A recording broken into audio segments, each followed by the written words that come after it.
Hey everyone, it's Bridget here from Bridget's Kitchen, wishing you a very happy Tuesday. If it is your Tuesday, wherever you are joining me from around the world, make sure to say hi, because I love to see, like yesterday on our live video, I was, if anyone saw it, I was making really healthy donuts, so gluten-free, sugar-free and dairy-free donuts. And on that live feed, we had people from all around the world join us. We had a lovely lady from Samoa, we had someone coming from the Cook Islands, and we even had someone coming from Europe, which is pretty exciting considering they're 12 hours difference in time to us. So I think it was, what was the time? It was about 12 o'clock here. It would have been midnight where they were watching. So I was so excited. We've just had Cheyenne join us from the Gold Coast. Hello, my darling.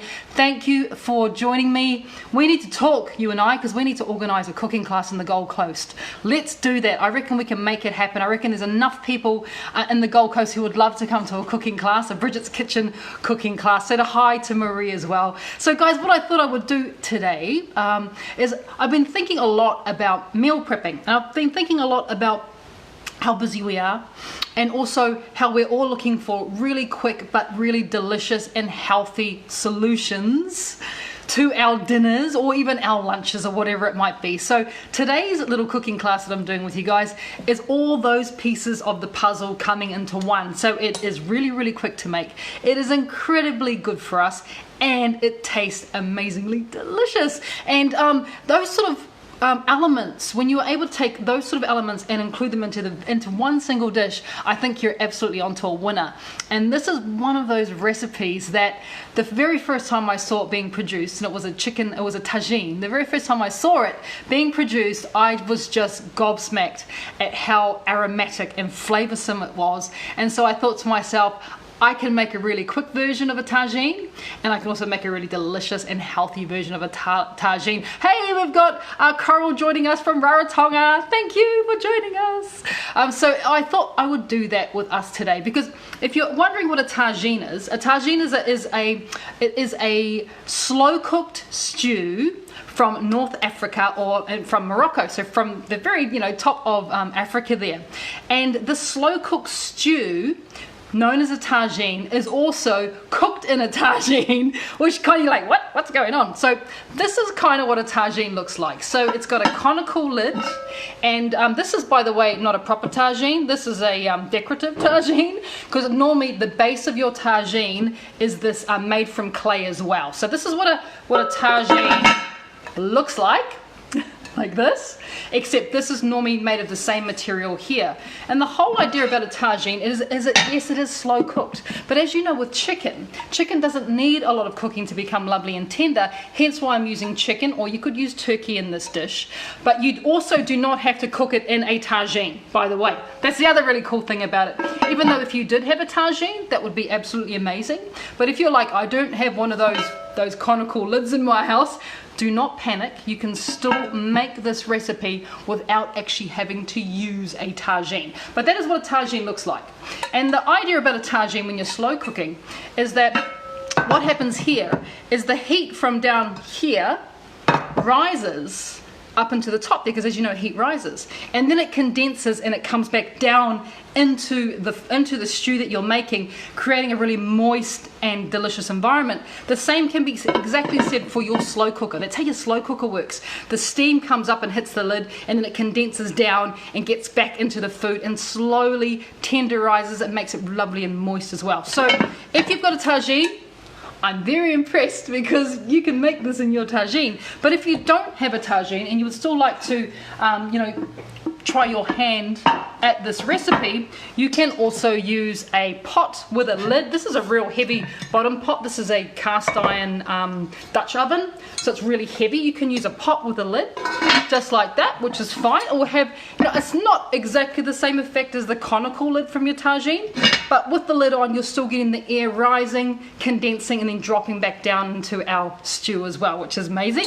So you could use one of these. But if you don't have one of those as well, we can do another method. And remember, because we're not really slow cooking, we're kind of just making the flavors of a tagine without doing the slow cooking process. You can also use your wok or a pan with a lid. So we're going to do that method today, because Either way works. So whatever equipment you have in your kitchen, chances are, provided it's got a lid that you can put on top and it's well fitted, you're going to still get that wonderful stew-like quality, which is just so amazing about tagine. This is what makes a tagine really delicious. It's that the lovely aromatics that come through, the spices that we use, and then that wonderful stewing action as well. So I'm just reading a message. Watching you, Bridget, from Adelaide. Yay, love Adelaide. God, we love Adelaide so much. You have one of these red pots too, Lauren. Aren't they fantastic? This one is a La Creuset, so it's the French one that was given to me. It was given to me and it's gorgeous. But I also have one from Aldi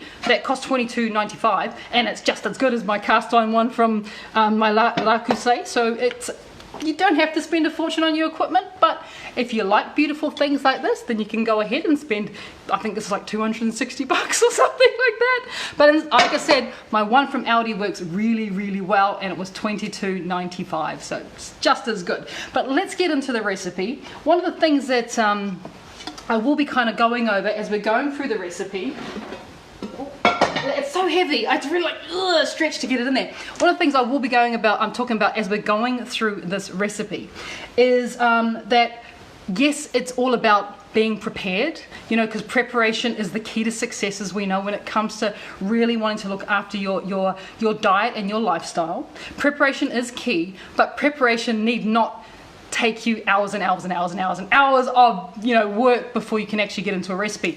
My prep is really, really simple, and I'll be talking about that as we're going along. And a lot of that has to stem with me releasing my 28-day meal plan not long ago, because it's all about having that bit of time to spend prepping, and then you have access to the most delicious recipes just with a few simple prepped up ingredients. So we're going to do a bit of that as well. But let's get into the recipe, because that's what you're all here for. Okay, so I'm going to bring you down onto the bench so we can have a little bit of a look what's going on. I have my my pan on there. I'm going to turn it on onto probably a medium heat, if it'll let me. Sometimes it doesn't like to do it straight away. Oh, we'll turn you off again.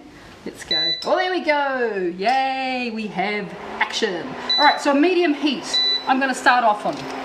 And as you all know me, and you know how we like to flavor food without adding any oil to our frying pan, I'm going to start with my sticky sauce. So we know there's already great flavor in the sticky sauce. So a couple tablespoons of the sticky sauce goes in there. We're just going to let that heat up. Now that the sticky sauce is in there, I'm going to go to, as I was talking about, preparation is key.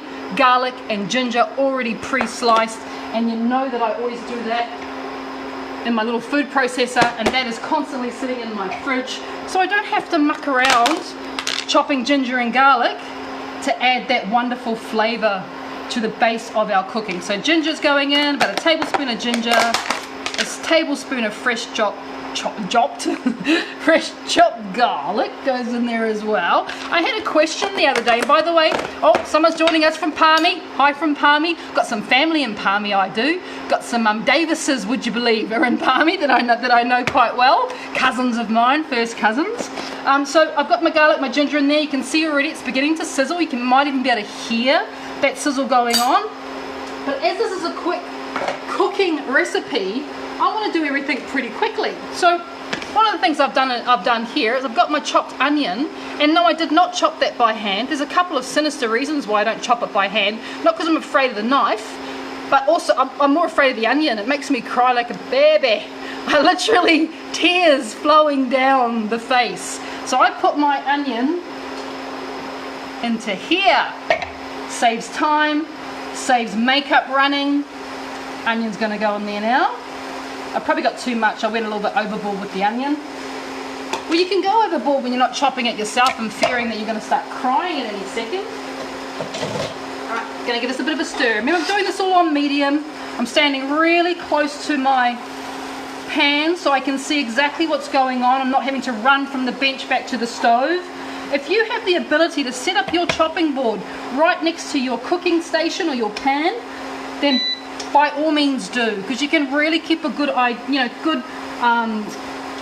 of what's going on in the pan, and you can watch it and you can observe what's happening as it's going through these processes of sauteing, and all the flavors are now coming out, which is really important. So now I've got my onions in there, got my garlic in there. Got my ginger in there, and of course, got my sticky sauce in there. The next thing I'm going to do is start looking at adding in my spices. So I keep all my spices in my cupboard, in my pantry, in containers, see-through containers, so I know when I need to replenish. And I know they're rather big. You don't have to go quite as large as I do, but I do love my spices, and they add flavour. So the first spice we're going to be doing today is a good tablespoon of cumin powder. Goes in there, and yes, I do know I love it, and I use it all the time because I love it. And it's gorgeous. I had a lady come to the cooking class on Saturday, and she was really offended by cumin powder. Sorry, Lorna, if you're watching. Sorry, I love it. It just goes so well with so many different things. That's why I'm absolutely in love with it. All right, so cumin powder's in there. I'm now going to add in some coriander powder. I'm going to use a clean teaspoon, and I want about a tablespoon of the coriander powder goes in there as well.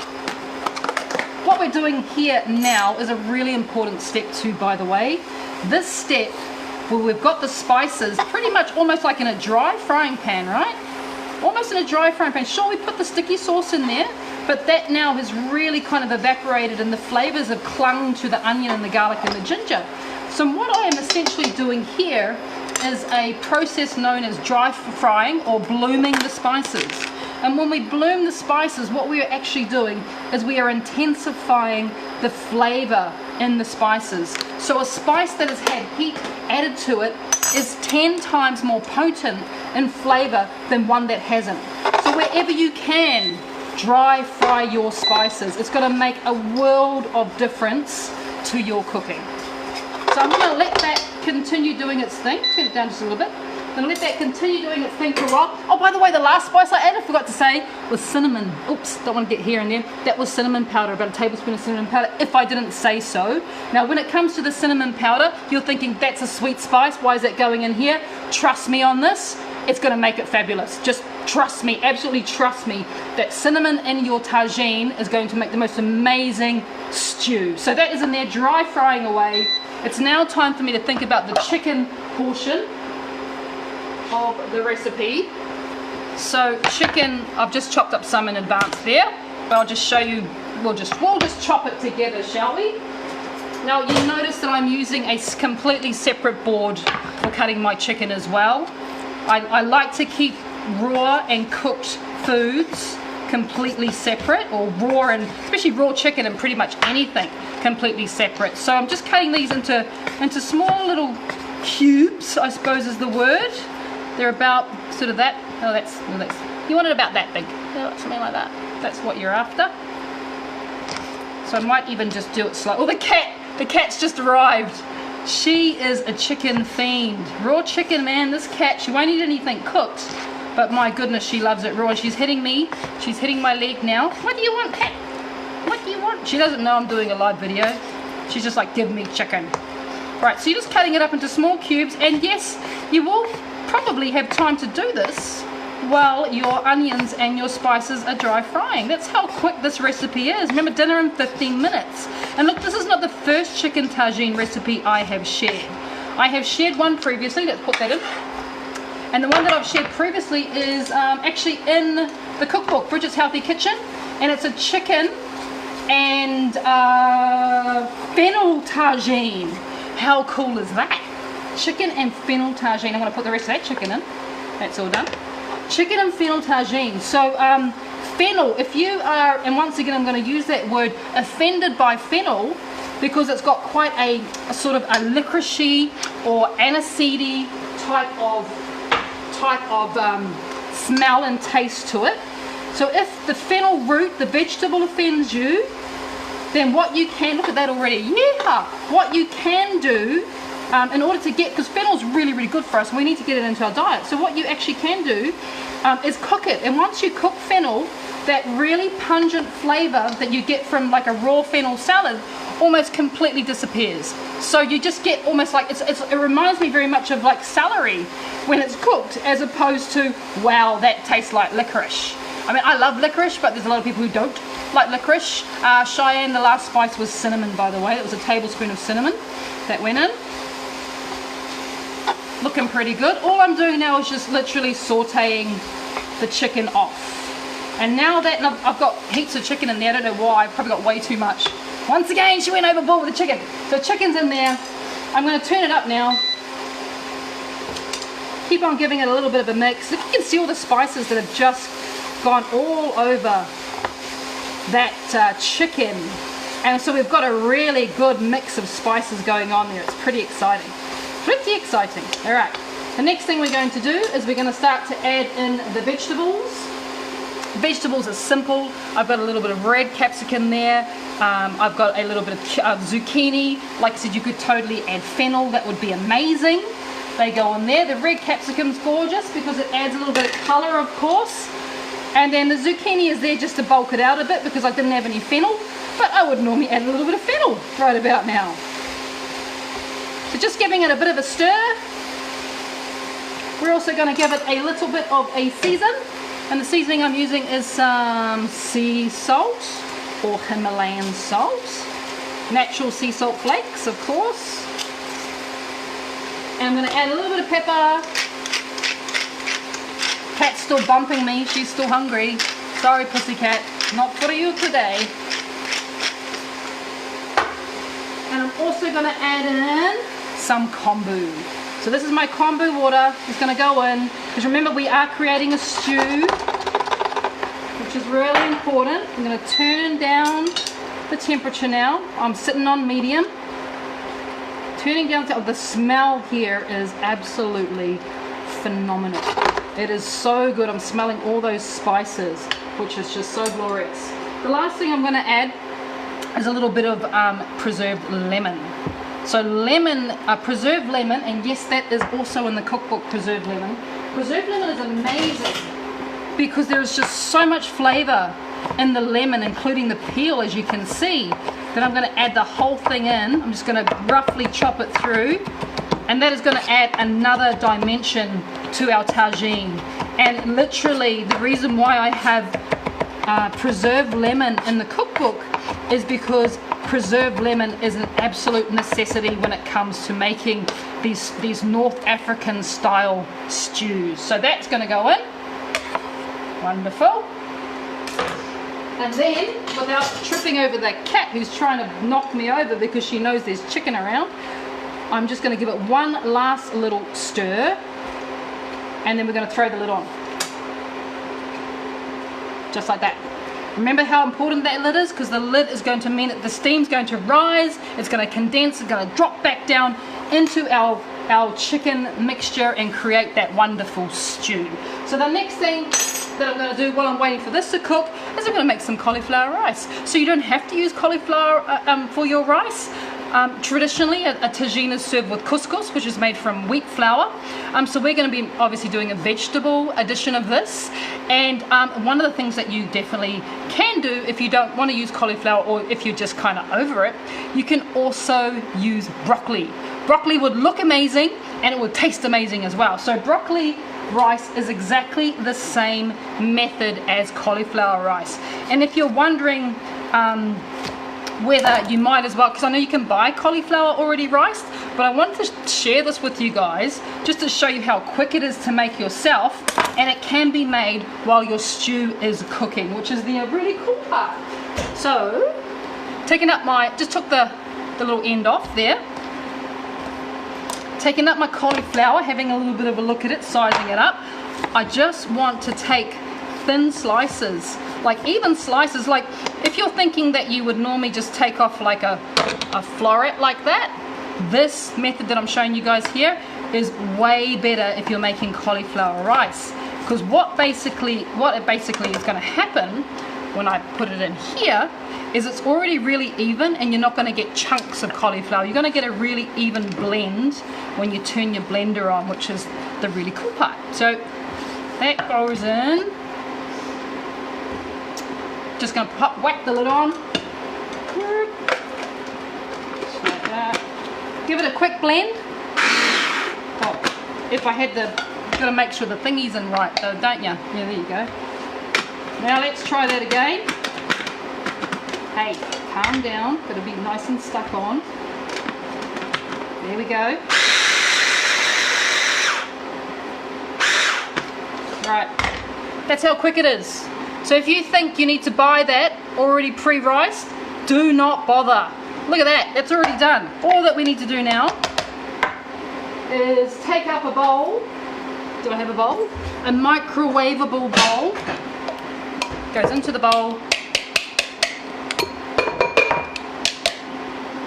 And then we put that in the microwave. That's one portion there. That'll probably take about 2.5 minutes to cook through. So into the microwave. Right. 2.5 minutes in the microwave. I'm going to check on this now, just to see what's going on. This light is bugging me. I should turn off the light. Right. 2.5 minutes I've got, and I reckon 2.5 minutes is all we're going to need, and our tagine's going to be ready. So remember, dinner in 15 minutes. It just excites me that we have these possibilities at our... Whoa, did you see the steam? Come down, have a look, have a look, look. Ooh, yeah. The smell that's coming off this is pretty good, folks. It's pretty exciting. But you know, you can just sort of see, if I just show you this, I'm going to pick up one piece. And you'll kind of look at that chicken, right? You can see how much flavor that we've got on that one little piece of chicken just by all those fabulous spices that we added to our blooming time when we were blooming. All right, that's going to go back on. Finish it off. I'm going to put the heat up just a bit so I can start to really reduce that stew. And I'm going to have a little bit of a clean down at the same time, just so it's looking all tidy. That's the other thing you can do while things are cooking, is you can have a little clean down of your bench and get it ready for plating, which is always the exciting part, isn't it? Well, sometimes the reveal is the exciting part, like ta-da, take the lid off and all the steam comes out. But for me, the other exciting part is putting it into a plate. Oh, we have a question. Yes. Shane just asked, what's the last spice? That was cinnamon. That was the last spice. So the 3 spices that I've added to this have been cinnamon, coriander, and cumin. If you are equally interested in what I have done in the cookbook, is on page 143 is my chicken and fennel tagine. It's pretty yummy, huh? It's pretty good. And in the chicken and fennel tagine, I have cumin, paprika. I also have turmeric in there as well, which is wonderful. And of course that amazing preserved lemon, which is really important. It does definitely give it that tagine sort of a feel and taste to it. It's that preserved lemon every single time. So it's looking good. I'm really enjoying how bubbly this is. Oh yeah. I'm going to bring you guys, yeah, look at that. It's bubbling away so nicely. The microwave has just beeped at me. So let's have a look at our microwave. Oh yeah. Okay, so that was 2.5 minutes in the microwave. See that steam coming off it? Gorgeous. Absolutely gorgeous. Now you could either leave that cauliflower rice exactly as it is and serve up your tagine just like that. Or if you're feeling a little bit sort of, you know, excitable, which is definitely what I am, you can start to add just a few little flavors to it. Of course, salt and pepper is one. It's just going to help. Salt's going to help to bring out the flavor of the cauliflower. That can go into there. There, the pepper. You could just leave it like that. You could just serve it up like this now, and that would be wonderful too. Or because we're having a good conversation today, we're having a good chat, let's think about adding some others. And some other little flavors we can add to it would be, I'll bring this whole thing over, you can see this. This is very cool. Oh, it's boiling away, I'm going to turn it down. Here is how I keep my fresh herbs. I'll show you what it looks like. So, in here are my herbs, and this is my damp tea towel. So damp, not soaking, always damp. And then I take my herbs, wrap them in the damp tea towel, and then they sit at the bottom of the fridge, like in my veggie crisper. These herbs here, I bought well over a week ago. And look at them. They look fresh. This is a week old. So if you want to increase the life of your herbs, and I always want to have herbs in my fridge, and I always want to increase the life, the best way to do it is in a damp tea towel in the bottom of your fridge, If your herbs come in plastic, obviously get rid of that plastic. We do not want to have any plastic in there. You just want to have your fresh herbs. And what I have in here today is I have some mint, I have some coriander, of course, I have some parsley, I have some fresh thyme. Look at that. I actually have two different types of mint today. I have the round mint and then the more spearmint like. So I'm going to use those. Those are the ones I'm going to use today. I'm going to avoid coriander because people always say I use too much coriander. And I'm like, that's okay, isn't it? Isn't it? Someone's asked if frozen cauliflower can be used as fresh cauliflower. It's super expensive. Frozen cauliflower, look, I don't see why not. But instead of making a rice, I would probably make more like a mash, only because the rice, you may find it quite waterlogged if you're using frozen cauliflower. That's my only thought on that one. But you know, you don't have to use cauliflower. You can absolutely make a coleslaw out of cabbage. You could serve this tagine with a side of lightly steamed vegetables or blanched vegetables. You can serve it with a salad. You know, you can serve it with, what else can you do with it? Obviously broccoli is one of those things that you can serve it with. There's many things that you can use, so you don't have to use the expensive cauliflower. If you have my meal plan, my 28-day meal plan, it comes with, where is it? It comes with this book here, my Go Food, No Food list. And when it comes to vegetables, let's say a vegetable is too expensive, choose any one of those other ones on the Go Food list, on the green list. Those are the ones that are just going to be amazing for your gut health as well. So those can be used, and they're all on that list there.